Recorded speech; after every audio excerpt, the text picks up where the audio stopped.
అధ్యాయము, హెబ్రీ పత్రిక 13వ అధ్యాయము 17వ వచనం మనం గమనిస్తే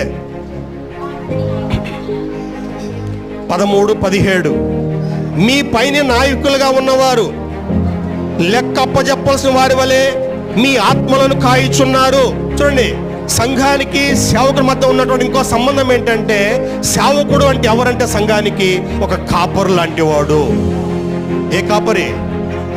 గొర్రెల్ని మేకల్ని కాస్తుంటారే, ఒక గొర్రెల కాపరిలాగా ఒక కాపరి అంటే సంఘాన్ని ఏం చేయాలి? ఇతను కాయాలి, వాటిని మేపాలి, జాగ్రత్తగా చూసుకోవాలి. చూడండి, యజమానుని గొర్రెలు ఉంటాయి. యోబుకి ఎంత ఆస్తి ఉందంట? అతనికి 3000 గొర్రెలు ఉన్నాయంట. అంటే ఈ 3000 గొర్రెలు ఏం చేస్తాడు? అతను పనులను పిలిచి ఒక్కోడికి ఒక 100 ఇస్తాడు, లేదా 200